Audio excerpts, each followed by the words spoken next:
그러면 지금부터 하나씩 풀어가 보겠습니다.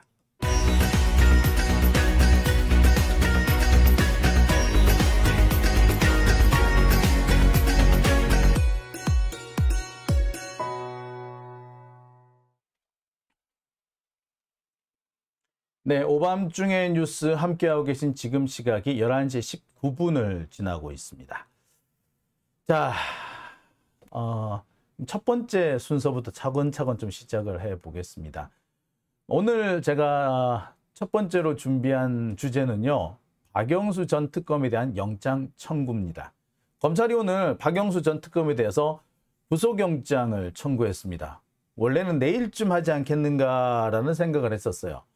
월요일 날 하기에는 보통 박영수 건에 대해서는 보통 검찰이 미리 좀 예고 비슷하게 예령을 좀 걸고 있었는데, 그런 예령을 걸지 않는 걸로 볼 때 월요일은 아닌갑다, 그렇다면 화요일인갑다라고 생각을 했었어요. 근데 참 기기묘묘하게 월요일 저녁 업무 시간이 마칠 때를 맞춰서 영장 청구를 했다는 소식입니다.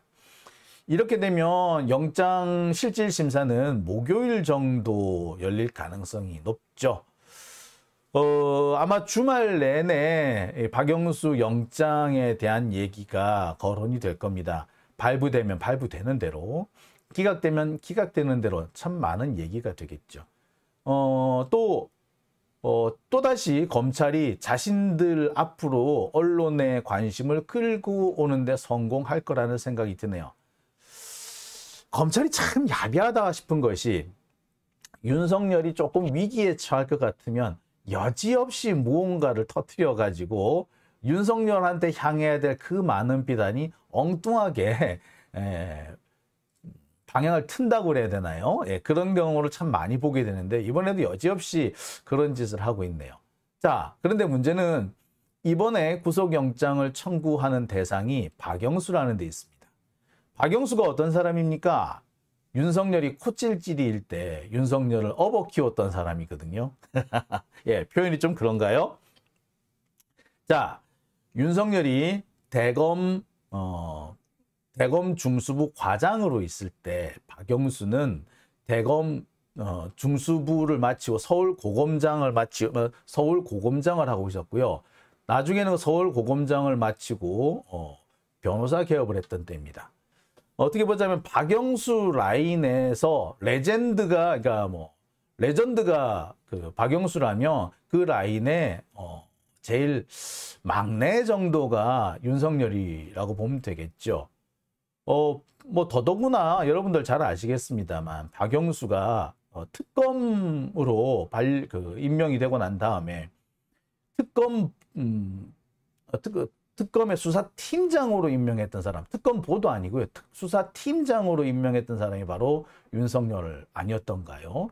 자, 그랬는데, 자, 어떻게 보자면 박영수라는 사람은 윤석열의 대부 정도로 될 겁니다. 코찔찔이 윤석열을 업어 키웠다. 듣기가 불편하신 분이 계실란가 모르겠네. 지금 여기 검찰 들어와 계시죠? 검사분들, 불편하실지 모르겠습니다만, 불편해도 어쩌겠노? 들으세요.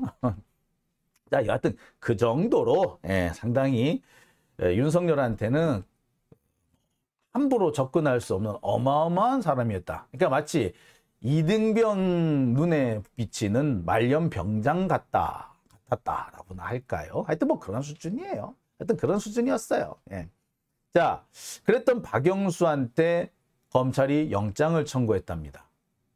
박영수를 치면은 윤석열까지 바로 갈 수도 있는데 어떻게 이런 모험을 하는 걸까요? 박영수하고 딜이 끝났나? 그런 생각도 들겠죠. 저는 이것이 새로운 음모의 시작이라고 생각됩니다.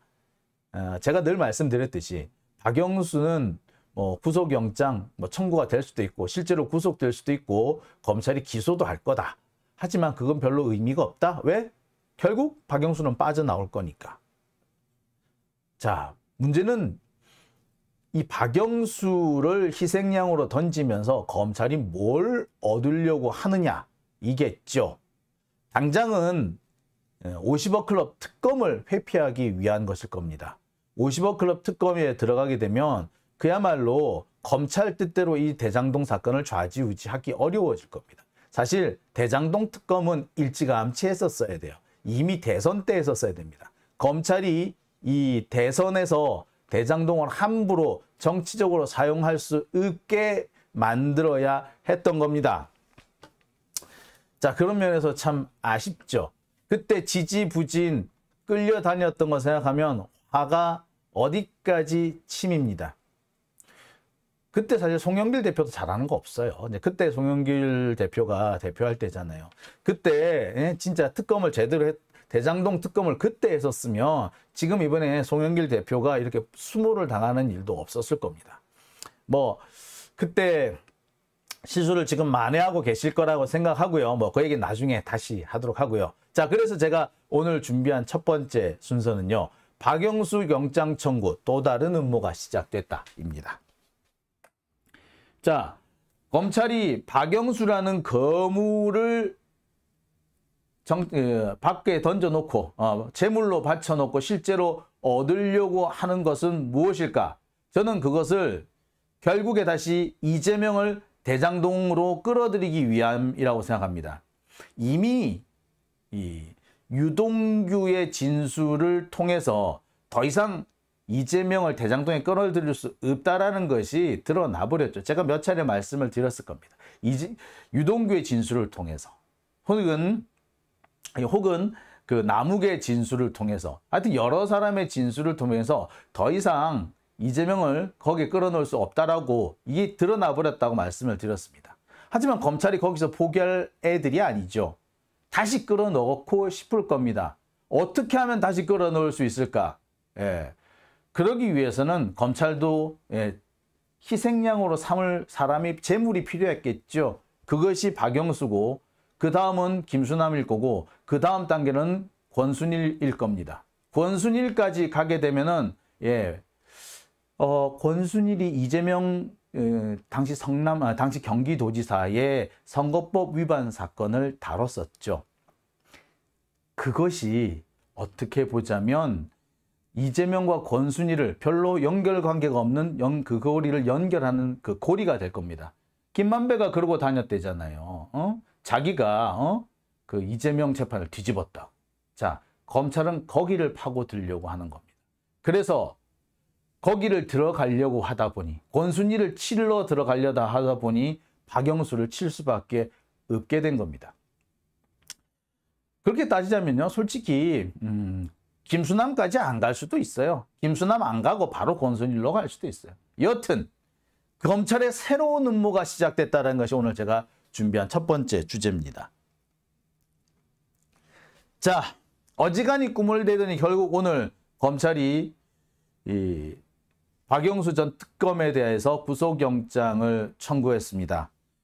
박영수 특검의 혐의는요, 양재식 전 특검부와 공모해서 우리은행의 성남의뜰 컨소시엄 참여와 프로젝트 파이낸싱 대출용 여신의향서를 발급 청탁해주는 대가로 금품을 약속받은 혐의라고 합니다. 자, 그리고 재밌는 부분은요, 이 부분입니다. 맨 밑에 부분인데요. 대한변호사협회 회장 선거 당시 선거자금 명목으로 현금 3억 원을, 이것도 아마 남욱인 것 같은데, 남욱으로부터 받은 혐의. 자, 이 부분인데, 이 부분은 사실 딱 걸려요. 대한변호사협회는요, 변호사들의 자치단체이기도 하지만 대한변호사협회는 대한변호사협회법에 따라서 만들어진 법정단체입니다. 따라서 이 법정단체의 선거운동에서 불법 선거 자금을 받았다라는 것은 치명적인 게 될 수도 있습니다. 이거는 정말 딱 걸렸어요. 사실 좀 너무 이런 예측인지도 모르겠으나 최종적으로 박영수한테 유죄가 선고된다면 요 부분이 걸릴 가능성이 사실 제일 높아요. 이거는 정말 딱 걸렸어. 예. 아까도 전에 늘 말씀드렸습니다만 우리은행의 성남의뜰 컨소시엄 참여, 그 다음에 프로젝트 파이낸싱 대출용 여신의향서 발급, 이 부분은 빠져나갈 구멍이 너무 많다고 제가 말씀을 드렸죠. 자, 그런데 그 반면에 선거자금 명목으로 돈을 받았다는 것은 빠져나가기가 조금 어렵지 않겠는가. 그런 생각도 드네요. 자, 이런 세 가지 혐의로 현재 박영수 전 특검에 대해서 구속영장이 청구가 됐습니다. 아마도 검찰은 수재 혐의, 특정경제범죄 가중처벌법 제5조 수재 등의 죄, 여기에서 제3항을 아마 선택하지 않았을까, 적용하지 않았을까라는 생각을 해봅니다. 이 3항.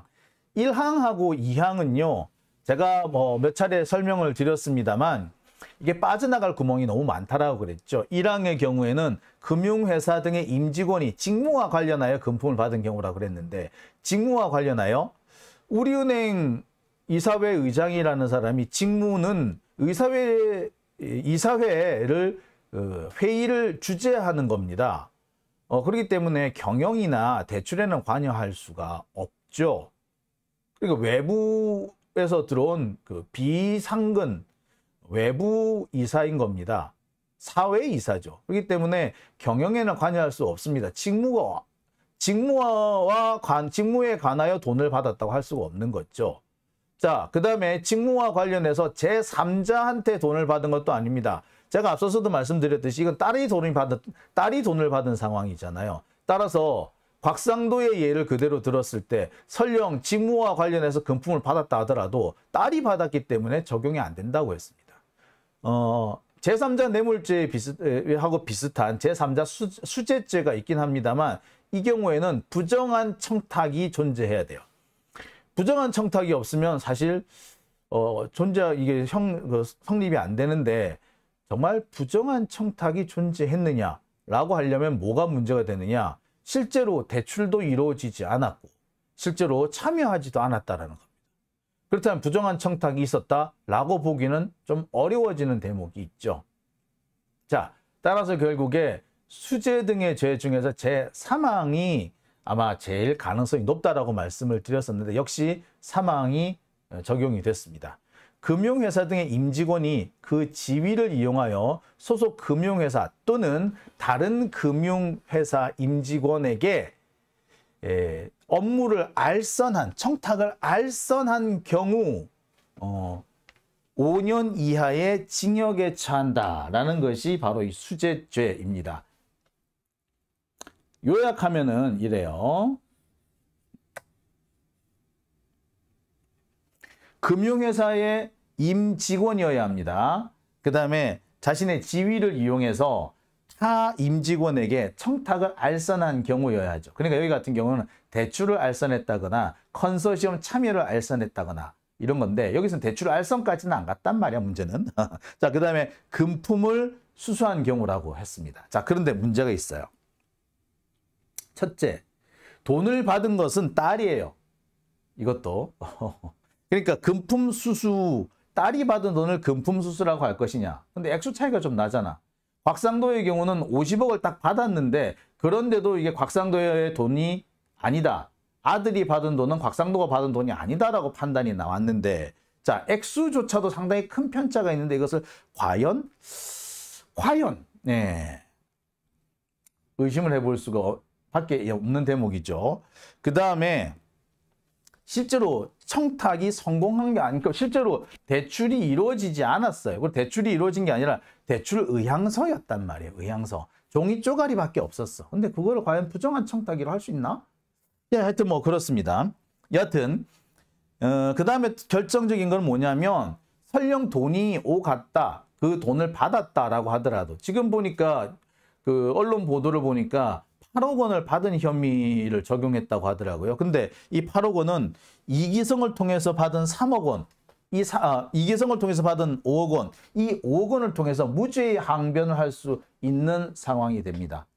그래서 제가 볼 때는 여기도 빠져나갈 구멍이 좀 있구나 라고 말씀을 드리고 싶습니다. 사실 수재죄 어디를 치더라도 빠져나갈 구멍은 많아요. 왜? 제가 몇 번 말씀은 안 드렸는데 지금까지 말씀드린 것 중에서 이제 지금까지 말씀드린 것에 포함되지 않는 것 사실 중에 하나는 뭐가 있냐면 이 박영수라는 사람이 우리은행 이사회 의장을 맡은 거는요, 2013년과 2014년이에요. 그런데 실제로 우리은행 컨소시엄이라든지 뭐 대출 의향서 이런 부분 실제로 작동한 거는 2014, 15에 해당이 된단 말이에요. 약간 안 맞아요. 시간대 살짝 어긋나요.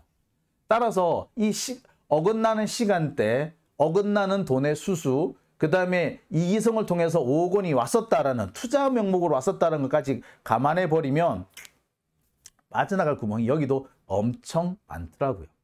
8억 원을 받은 혐의라고 그러는데 이 8억 원 중에 3억 원은 선거자금으로 받은 것을 말하고 5억 원은 바로 이기성을 통해서 받은 이 5억 원 이걸 말하는 건데, 자, 이것만 보더라도 야, 공소가 너무 엉성한데 라는 생각이 들 수밖에 없는 대목 아니겠습니까? 자, 어쨌거나 이런 쪽으로 현재 검찰이 이 박영수에 대한 구속영장을 청구한 걸로 보입니다. 검찰이 왜 이제 와가지고 2년 이상 질질 끌다가 박영수를 구속하려고 드는가? 그에 대해서 뭐 사실 여러 가지 의견이 있겠습니다만 가장 큰 이유는 바로 50억 클럽 특검법을 회방 놓기 위한 겁니다. 가장 뭐 표면적으로 드러난 거라고 보셔도 과언 아니죠. 국회 패스트 트랙에 지금 현재 올라가 있는 것이 50억 클럽 특검법입니다. 지금 이대로 놔두면요, 12월에는 아마 통과가 될 것 같고요. 그 12월에 통과가 되면은 늦어도 내년 3월이면 특검이 출범할 겁니다. 그러면 딱 선거 직전이죠. 검찰로서는 꽤 곤욕스러울 겁니다. 윤석열 입장에서도 그닥 우호적인 아주 호재는 아니죠. 그런데 문제는 일단 기소가 한번 돼버리면요, 같은 혐의로 다시 수사하는 것이 쉽지가 않습니다. 검찰은 뭐 지들 멋대로 하고 있지만 사실 형사소송법상 보면은 이미 기소가 된 사건에 대해서 검찰이 다시 강제 수사를 하는 것은 안 되는 걸로 돼 있어요. 아니 그렇잖아. 재판에 넘겨졌으면 그걸로 강제 수사는 끝이어야지. 수사하기 전에, 아니 기소하기 전에 수사를 다 끝내놔야 정상이에요. 그런데 이미 기소가 돼버리면 그때 가서 다시 특검에서 강제 수사를 들어간다? 쉽지 않습니다. 상황에 따라서는 내년에 특검이 출범할 무렵 혹은 출범하고 난 뒤 얼마 지나지 않아서 1심 판결이 나올 수도 있어요. 그럼 1심 판결이 나와버렸는데 특검을 만들면 또 뭐해? 즉 검찰은 지금 이 50억 클럽 특검법을 회방 놓으려는 것이 가장 표면적인 목표라고 볼 수 있습니다. 하지만 저는 여기에 또 다른 음모도 있다고 생각이 듭니다. 겉으로 드러나는 것은 이 50억 클럽 특검법을 회방 놓기 위한 것으로 보이겠으나 사실은 검찰은 여기서도 나름 큰 그림을 그리고 있다. 그래서 또다시 이 작전을 시작하려는 음모가 여기에 숨어 있다라고 생각이 듭니다. 실제로 몇몇 언론에 이미 보도가 된 내용이 있죠. 박영수가 구속되면 그 다음 차례는 김수남이고 그 다음 차례는 권순일일 것이다. 뭐 이런 얘기가 있습니다. 김수남 전 검찰총장 사실은 정영학 녹취록, 이 대장동 녹취록에 참 여러 차례 등장합니다. 당시 수원지검장이었어요. 김만배와 아주 가까운 사이인 거는 뭐 천하가 다 압니다. 김수남하고 원래 김만배가 좀 가까웠어요. 그러다 보니까 정영학 녹취록에 꽤 많이 등장합니다. 윤석열 라인과는 좀 껄끄러운 사람이 또 김수남이기도 합니다. 윤석열 입장에서는 부담 없이 칠 수 있는 사람이 사실 김수남이라고 봐도 과언 아니에요. 왜? 뭐 이건 제가 나중에 따로 설명도 하겠습니다만 박영수 라인이라고 하면 제가 어떤 사람들이냐면 박영수, 최재경, 그 다음에 최동욱, 그 다음에 윤석열, 한동훈 요 라인입니다. 뭐 여기에 윤대진 이런 사람도 포함되겠죠. 어쨌거나 이 라인으로 이어지는데, 자, 여기 최동욱이라는 사람이 있습니다. 전 검찰총장. 혼외자 사건으로 중간에 낙마했고요. 박근혜로부터 사실상 팽을 당한 그런 셈이 됐죠. 그때 그 국정원 댓글 사건 수사가 그 당시 이루어졌던 겁니다. 자, 바로 그때 김수남을 그 당시 최동욱을 쳐내고 사실상 그 자리를 차지한 사람이 누구냐? 예, 김수남이죠. 최동욱이 언제부터 위치가 흔들린다라는 게 포착이 됐었느냐 하면은 바로 소위 말하는 당시 통합진보당 사건, 이석기 의원 사건과 관련해서 수사 라인에서 검찰총장이 배제됐다라는 그런 썰들이 자꾸 나왔습니다. 당시 수원지검에서 이석기 사건을 맡았었는데 그 수원지검장이 김수남이죠. 이 김수남 수원지검장은 대검을 건너뛰고 검찰총장을 건너뛰고 바로 청와대 박근혜하고 직거래를 하고 있다는 그런 의혹들이 정말 많았습니다. 실제로 제가 취재를 해보니까 수원지검에서 수사를 하고 있는데 그게 당연히 대검에도 보고가 돼야 될 거 아니야. 대검에 보고가 안 되는 거예요. 대검 공안부에 보고가 안 돼요. 대검 공안부 가서 취재하려고 보면은 죄송합니다. 제가 정말 모릅니다. 수원지검에 가서 여쭤보시죠. 정말 모릅니다. 죄송합니다. 라고 얘기를 하는 상황이었어요. 자, 김수남이 최동욱을 제끼고 청와대하고 직거래를 했었죠. 그 다음에 김수남 수원지검장은 승승장구합니다. 서울중앙지검장으로도 왔다가 서울고검장으로 왔다가 결국에는 나중에 검찰총장이 됐지요. 그 시간 동안 박영수, 최동욱, 윤석열 라인은 아주 어려운 시기를 살아야 했습니다. 윤석열은 그 당시에 이제 딴 데로 좌천당하고 그랬던 거 여러분 다 아시죠? 네. 자, 그랬던 김수남입니다. 따라서 윤석열 입장에서는 친다고 해도 한등의 껄끄러움이 없을 수 있어요. 그런데 이 사람이 김만배와 매우 가까웠네. 그리고 그 당시 수원지검장이었네. 야, 그리고 김수남이 뭔가 개입을 해서 사건을 뒤집었다라는 그런 녹취록까지 등장한 상태입니다. 자, 그런데 진짜는 사실 김수남이 아니라 김수남 다음이라는 것이 정설이죠.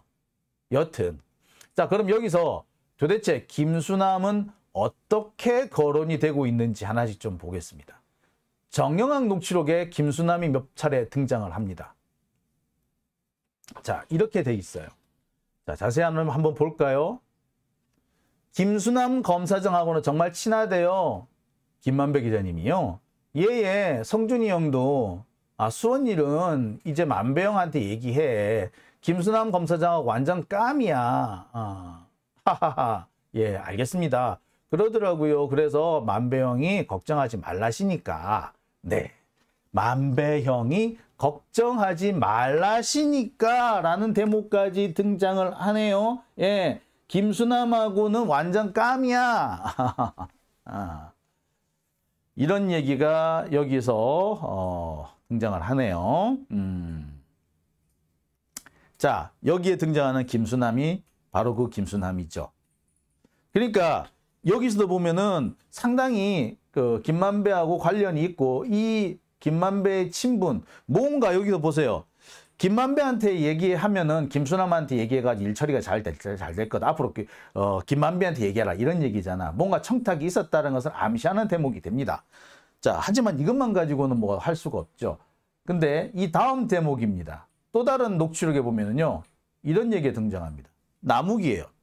김수남 검사장이 어디서 무슨 얘기를 들었는지는 자세히 얘기 안 하는데 이런저런 얘기를 쭉 하면서 그래서 만배형이 형, 저 그 최 회장님하고 내가 이 사업 대장동 사업을 한다. 이렇게 대장동 사업 얘기를 많이 하더래요.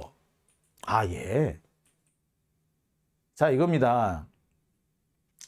김수남 검사장이 무슨 얘기를 들었는지는 잘 모르지만 만배형이 최 회장님하고 내가 그 대장동 사업을 같이 해요 라고 했다더라.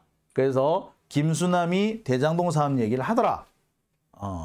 그래서 이 최 회장은 누구? 최윤길 의장이다. 이런 얘기가 여기서 나옵니다. 자, 대장동 사업에 김수남 전 검찰총장이 상당 부분 개입을 했다라는 대목이 여기서 등장하는 거죠. 물론 여기 윤갑근 전 검사장도 또 있죠. 윤갑근 검사장은 뭐 직접 내려와가지고 사건을 뒤집었다는 등 뭐 검사장이 직접 전화를 해가지고 그 검찰 수사관이 갑자기 전화를 받고 뭐 어쨌다는 등 이런 얘기가 실제로 등장하기까지 합니다만 거기도 뭐 그냥 넘어갔잖아. 여튼 뭐 이렇게 보면서 김수남 검사장은 꽤 많이 연루가 돼 있는 것 같습니다. 자, 또 있어요. 남욱이 이렇게 얘기합니다. 예, 뭐 그런 것은 아닌데 그런 건 없고요. 뭐 그런 줄 아시오. 그랬더니 응, 알았어. 다 뭔 말인지 알지? 라고 했다는 거예요. 자, 내가 여기 형, 저기 참여하고 있어. 깊게 참여해서 내 동생들 하는 일인데 일 봐주고 있어. 내가 형도 좀 도와줘야 돼. 뭔 말인지 알았다. 그러더래요. 자, 이게 뭐냐면 이런 거죠. 뭐 특별하게 뭐 세세하게 다 디테일하게 알고 있는 건 아닌데 그런데 뭐 형 그런 줄 알고 계세요. 내가 이 사업에 좀 참여하고 있거든요. 그래서 뭐 내가 좀 깊게 좀 참여하고 있고 동생들 하는 일 내가 좀 도와줘야 돼요. 그러니까 내가 형도 나 좀 도와주세요. 김수남도 나 김만배 좀 도와줘. 라고 하니까 김수남이 뭔 말인지 알겠다. 라고 했다는 겁니다. 그러면서 이 형은 김만배를 말해요. 형이 걱정하지 말고 나한테 맡겨놓고 의장님한테는 자세하게 이야기하지 마. 걱정하신다. 그렇게 얘기하시더래요. 자, 여기서 보시다시피 김수남 전 검찰총장은 김만배와 매우 가깝고 아마도 최윤길 전 성남시 의회 의장이 걸려있는 문제를 김수남 전 검찰총장이 해결해 줬다. 뭐 이런 취지의 내용이 될 것 같습니다. 근데 이게 김만배의 얘기가 직접 녹음된 것이 아니라 남욱이 김만배한테서 얘기를 전해 들었다. 뭐 이런 취지잖아요. 이와 관련해 가지고 김만배는 딱히 나는 그런 말 한 적 없어. 내가 알기로는 남욱이 좀 잘못 알아들은 것 같은데 라는 취지로 진술한 걸로 알아요. 여튼 수사를 할 필요는 있겠죠. 자, 그리고 이 다음에 등장하는 사람이 바로 누구다? 권순일 대법관입니다. 자, 권순일 전 대법관. 사정 보면은 이 50억 클럽에 포함되어 있는 사람들 중에 김수남만큼 큰 비중을 차지하는 사람이 권순일 전 대법관입니다. 김만배가 법조 출입 기자를 그만두고 난 다음에도 대법원에 자주 들락거렸는데 그 들락거릴 때마다 권순일 전 대법관 그 방에 찾아간다라고 권순일을 팔고 갔다라고 할 정도로 가까운 뭐 그런 관계죠. 50억 클럽에서도 보면은 뭐 최재경, 김수남, 권순일, 뭐 곽상도, 박영수 이렇게 이름이 거론이 됩니다. 50억 클럽에 떡하니 이름을 포함시키고 있죠. 그런데 이 권순일이라는 사람은 어떤 사람이냐? 이 사람은 알아주는, 사실 이 사람 좀 조금만 잘 풀렸으면, 그래서 만약에 사법농단 사건이 안 터졌더라면 대법원장을 했을 수도 있는 사람이었어요. 이 사람 사법시험 22회에 합격했는데 당시 합격할 당시 21살이었답니다. 21살. 이거는 우병우보다도 한 살 적은 거고요. 한동훈보다도 뭐 한두 살 정도 적은 겁니다. 그러니까 너무 일찍 합격을 하는 바람에 대학 재학 중이었던 거예요. 그래서 곧바로 사법연수원에 들어가지 않고 2년을 꿇어서 대학 졸업하고 난 다음에 연수원에 입소합니다. 그래서 연수원 14기로 입소를 해요. 그러니까 놀라운 얘기인데 대학 3학년 초에 사법시험 합격했다는 얘기죠. 그러니까 대학 졸업을 하고 난 다음에 다음에 대학 3학년 때 합격을 한 겁니다. 거의 대학 2학년 때는 합격한 거나 다름없죠. 어마어마한 사람인 거죠. 이 사람이. 예. 대법관도 했고요. 대법원 행정처장도 했고요. 선거관리위원장도 했습니다. 주요 판례로는요. 형사 성공보수 무효. 그러니까 변호사가 형사사건을 대리하면서 야, 무죄 받으면 내가 얼마를 더 줄게. 이런 형사 성공보수를 약정하는 것은 무효다라는 판결을 내는 사람이 이 사람이고요. 성인지 감수성이라는 표현을 판례에 처음 도입한 사람도 권순일입니다. 그런데 이 권순일이 대장동에서 거론되는 이유는요. 앞서서 이 50억 클럽에 거론되는 거 혹은 김만배가 이런저런 일로 권순일 전 대법관한테 청탁을 넣었다라는 걸로 거론되는 것이 아니라 아까도 말씀드렸듯이 재판 거래 의혹, 이른바 이재명 대표의 이 선거법 사건을 유죄에서 무죄로 뒤집는 데 역할을 했다라는 게 이 주된 의혹입니다. 제가 볼 때는 사실 이거 말도 안 되는 거예요. 이재명 대표의 선거법 사건, 이것도 사실 대장동이죠. 왜냐면 그 당시에는 대장동에서 5천억 원의 이익을 환수했다라고 했는데 그게 너무 과장됐다라는 식으로 해가지고 시비를 걸었던 사건인데 이게 유죄에서 무죄로 바뀌는데 이 뒤집는 과정에서 이 권순일 대법관이 상당히 결정적인 역할을 했다 그런 식의 주장이 있죠. 근데 이게 전원합의체잖아요. 전원합의체. 대법원 전원합의체였어요. 대법원 전원합의체에 대법관 한 명이 결정적인 영향을 미쳐가지고 판례를 바꿨다? 그렇게 말하기엔 다소 어폐가 있습니다. 그리고 거기에 청탁을 넣어서 바꿨다? 이것도 사실 웃기는 거죠. 말이 사실 좀 안 되는 겁니다. 그런데 이게 무슨 그림이다? 사실은 조선일보가 짜놓은 그림인 거예요. 조선일보는 벌써 2년 전부터 계속 이런 얘기를 해왔습니다. 김만배가 옛날부터 권순일하고 같이 일을 하고 있는 사이였다. 그래서 권순일하고 같이 일한다. 대법관님하고 같이 일한다. 라고 얘기하지 않았느냐. 이런 얘기를 막 꺼내면서 봐라. 김만배가 이재명을 위해서 권순일을 꼬셔서 당시 선거법 유죄로 날아갔어야 될 이재명을 살려줬다. 이거 분명히 재판 거래다. 라는 식으로 주장을 한 겁니다. 그래서 조선일보는 아예 사설에다가 김만배가 권순일한테 이무죄 부탁 진술 듣고도 5개월 동안 뭉갰다라고 이렇게 비판까지 했었어요. 그러니까 사실 조선일보가 사실 이 그림을 미리부터 짜놓고 계속해서 바람을 넣고 있었던 겁니다.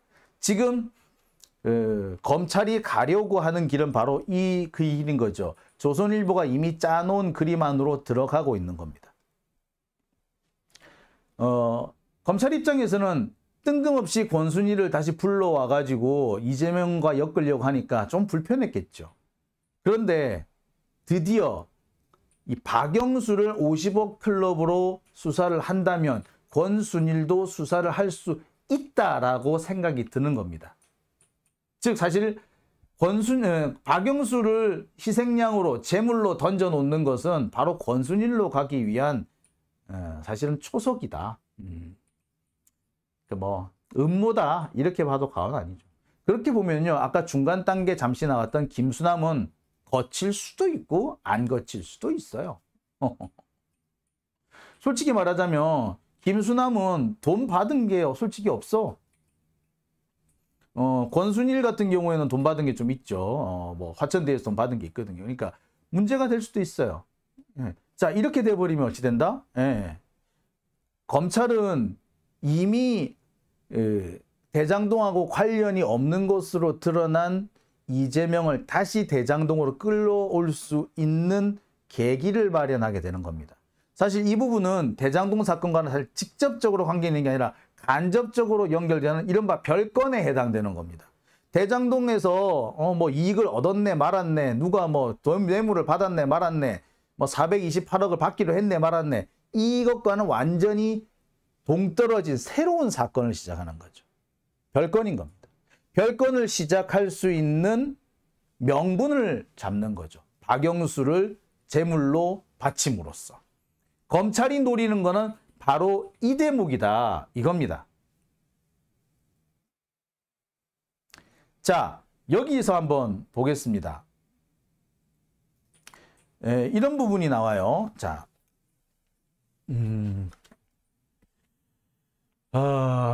여기 이제 방금 이게 조선일보에서 나온 그 내용들 하나 좀 제가 살펴보겠습니다. 자, 이 조선일보가 이런 계획을 짤 수 있었던 것은요, 뭐니 해도 실제로 그런 대화가 이 정영학 녹취록에서 등장했기 때문에 가능한 거겠죠. 어떤 내용이 있는지 하나씩 좀 살펴보겠습니다. 이런 겁니다. 김만배가 이런 말을 합니다. 형은 이제 앞으로 세부 건축 이런 거를 담당해가지고 도시계획국장 뭐 시키고, 윤남여비를 건축국장 시키고, 은수미 시장 뭐 임기 채우게 해주고, 내가 뭐 그렇게 할게. 에? 그러면서, 내가 얘기했잖아. 우기는 안 돼. 입이 너무 싸. 내가 동생이라 때리지 못해서 그렇지. 뭐 하면서. 자, 그런데 여기에서, 김만배가 또 새로운 얘기를 합니다. 은수미 시장 임기를 채우게 해주겠다. 뭐 이런 얘기를 해요. 예. 자, 그런데 이게 또 참 애매모호한 얘기죠. 그래서 뭐 어쩌다는 거야? 라고 할 수도 있겠죠. 예. 자, 그리고 다음 얘기가 이겁니다.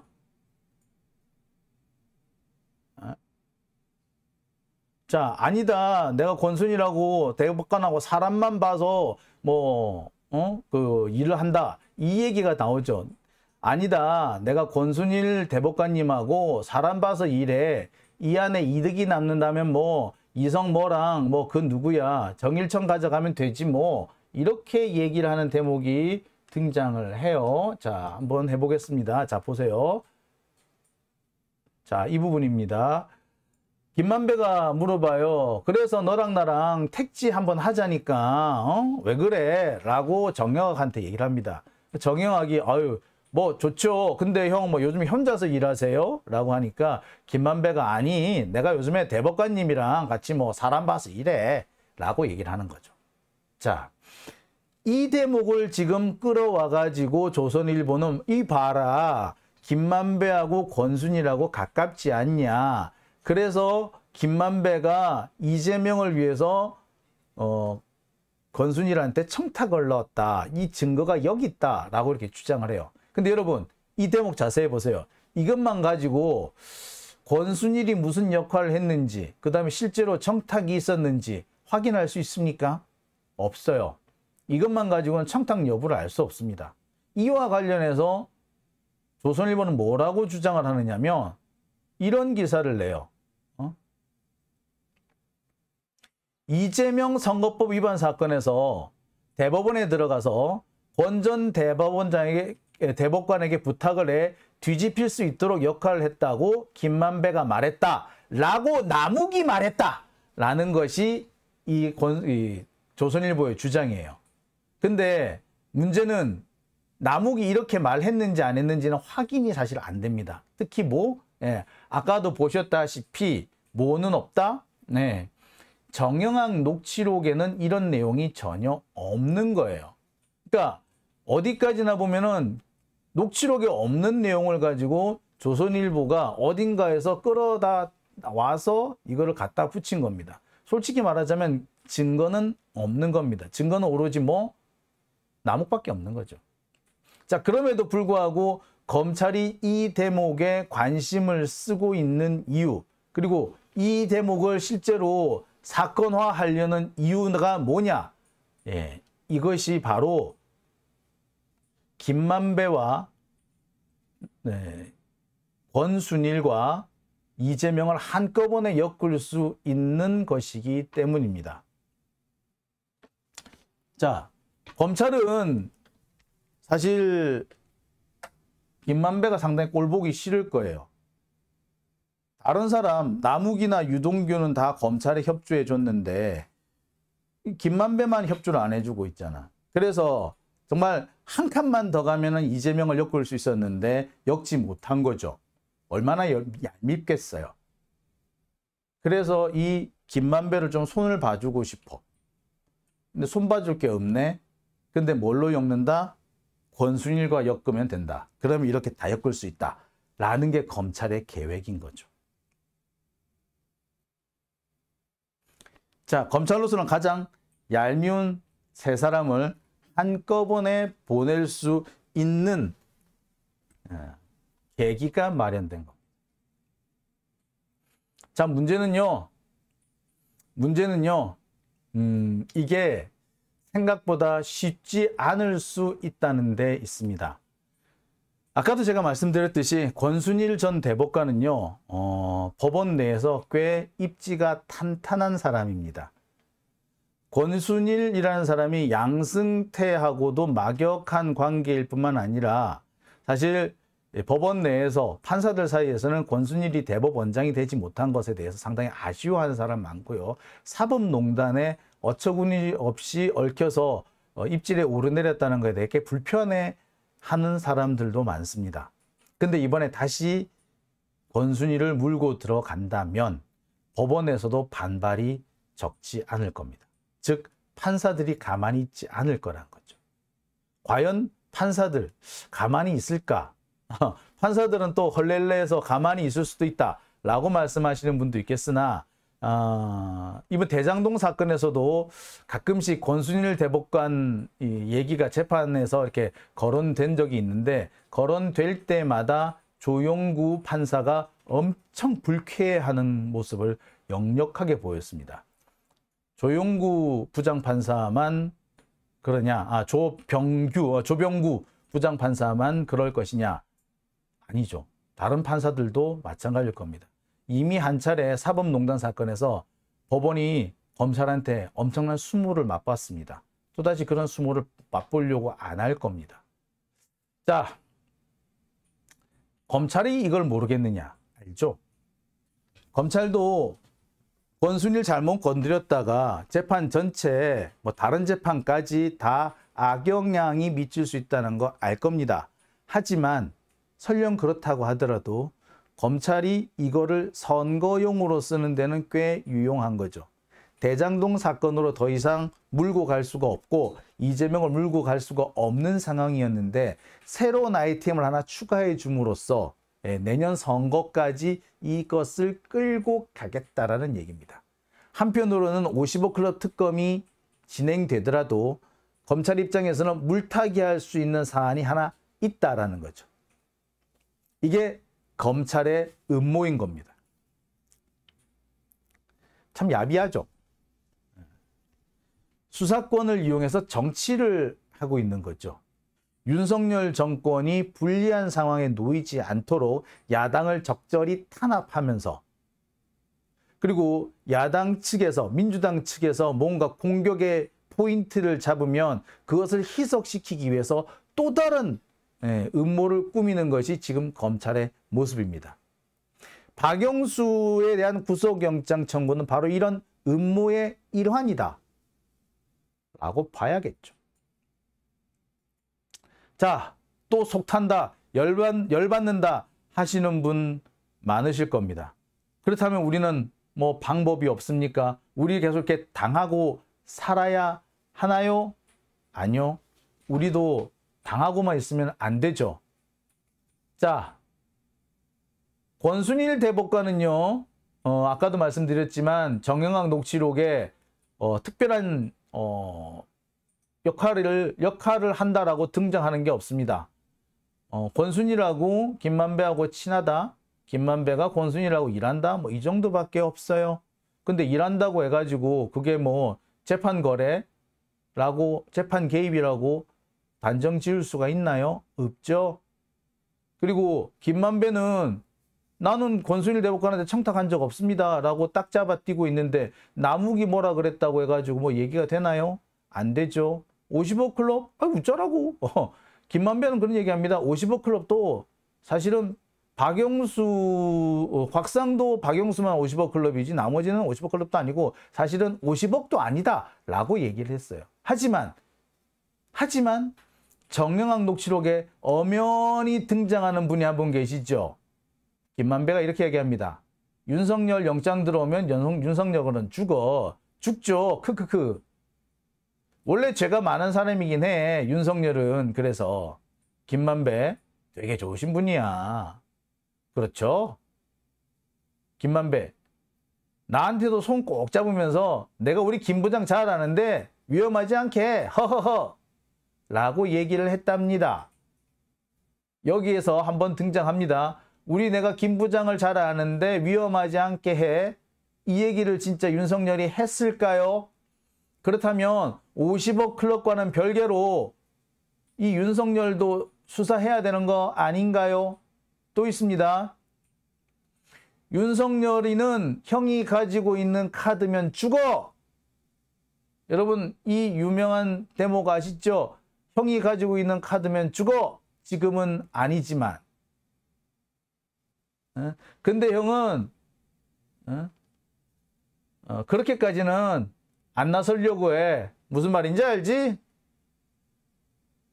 형은 서초동에서 탈출하려고 그래서 못 믿고 싶으면 빠져나가 라고 얘기를 합니다. 정영학 녹취록에서 꽤 여러 차례 등장하는 사람이 윤석열이고요. 그 윤석열이 하는 얘기 중에는 뭐도 있다? 내가 가지고 있는 카드면 죽는데요. 자, 그리고 조우형과 관련된 수사에서 실제로 조우형이 커피 한 잔 마시고 나왔다. 내가 수사 받으러 들어갔더니 윤석열한테 수사 받으러 들어갔는데 윤석열한테 수사 받고 바로 나왔다. 라는 그런 대목도 존재하죠. 자, 우리는 이 대목을 다시 물고 늘어져야 됩니다. 어떻게 보자면 다시 지난 대선 때로 돌아가는 거겠죠. 권순일을 물고 들어가겠다면, 윤석열이 권순일과 함께 이재명을 물고 들어가겠다면 한다면 우리는 이 녹취록을 들고 김만배와 윤석열의 관계를 공개하라. 실제로 조우형을 봐준 게 윤석열 맞느냐? 커피 한 잔만 마시고 나왔다는 게 맞느냐? 따지고 들어가야겠죠. 우리로서는 반격의 포인트가 여기 있는 겁니다. 자, 중요한 거는요. 기세입니다. 공격의 기세. 군사작전에서 현대 군사작전에서 중요하게 다뤄지는 것 중 하나가 기습, 기동, 공세 유지라고 합니다. 3대 요소입니다. 작전에서 현대 작전에서 기습은 무엇보다도 중요합니다. 양측이 비슷한 전력을 가지고 팽팽하게 맞서고 있을 때는 기습만이 이 승패를 좌우하는 전장에서 승패를 좌우하는 중요한 요소가 될 수 있습니다. 보고 있는 대로 바로 가면 안 되거든. 그리고 기습, 기동, 빨리 움직여야 된다는 거죠. 그리고 공세 유지. 한번 공격을 시작했으면 쭉 밀고 나가야 된다는 건데 제가 오늘 말씀드리고 싶은 것은 공세 유지입니다. 한번 때리기로 했으면 끝까지 때리라고 주춤하지 말자고. 우리는 주춤해서 지는 겁니다. 약간 상황이 불리해졌다 싶더라도 거기서 멈추면 안 됩니다. 국민의힘 걔네들 어떻게 하는지 아시잖아요. 예. 밀릴 때 밀리더라도 절대 얘들은 주저앉지 않습니다. 새로운 아이템, 생억지를 쓰더라도 계속해서 맞서 저항을 합니다. 우리는 왜 안 해?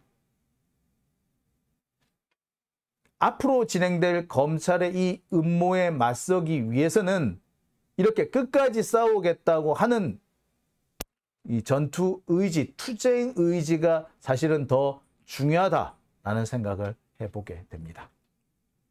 자, 오밤중의 뉴스 제가 첫 번째 순서는 여기까지 하고요.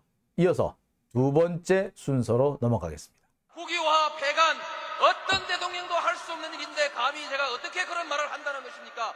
이치에 닿지 않는 말을 가지고 사람을 이렇게 몰약해서는 안 됩니다.